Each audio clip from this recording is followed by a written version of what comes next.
Donc nous, maintenant, on se place de plus en plus dans une forme d'anticipation. On essaye de remettre de l'esprit dans la lettre. Moi, je ne peux pas faire de l'écologie simplement scientifique. Je fais de l'écologie parce que il y a la création qui est un miracle extraordinaire et qui a l'esprit et qui a tout cela. Et il faut que maintenant l'humanité sorte de cette espèce de vanité. Vous allez voir ce que vous allez voir avec notre technologie. Oh là là, il n'y a rien qui va nous faire peur. Et puis maintenant, l'humanité est dépitée, elle est dans le malheur parce que je cherche la joie, je la trouve pas.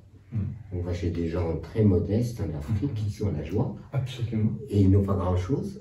Et nous ici, on a normalement tout pour être heureux. Et on n'est pas heureux.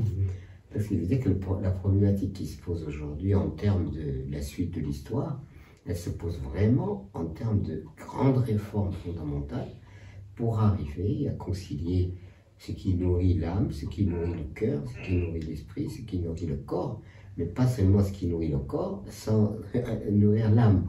Oui. Et donc voilà, aujourd'hui, en petit colibri, on essaye de participer à dire qu'est-ce que nous pouvons faire en tout petit colibri pour essayer de faire évoluer les choses. Après, ça donne une vocation, parce que moi, par moment, même ma famille me dit arrête, repose-toi, mais je peux pas. Oui. Je ne peux absolument pas. Je n'ai pas le droit et je ne peux pas. Donc on n'est pas sûr toujours d'arriver à une forme de victoire, mais en tout cas, ce dont on est totalement sûr, c'est que compte tenu des consciences qui prennent le pouvoir sur cette planète, qui sont des gens inconscients, qui sont au niveau de conscience, même aux États-Unis, etc. Oui, donc à un niveau de conscience extrêmement faible, des gens qui détiennent des pouvoirs exorbitants en ayant une conscience extrêmement faible. Donc ça laisse augurer n'importe quoi. Voilà. Oui.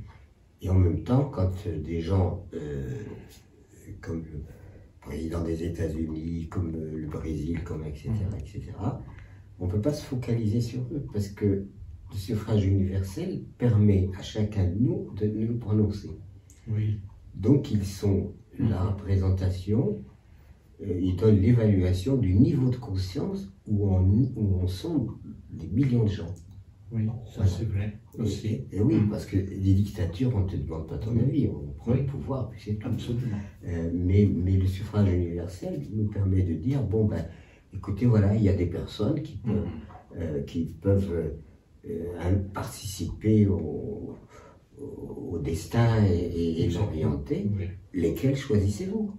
Et on choisit les plus, je veux dire, les plus bas. Oui, les plus bas, oui. Les plus inconscients. Voilà, absolument. Et voilà, pour moi, c'est là qu'il y a un travail à faire de basculement pour arriver à réintégrer dans la vie l'esprit qui en est absent. Oui, complètement même.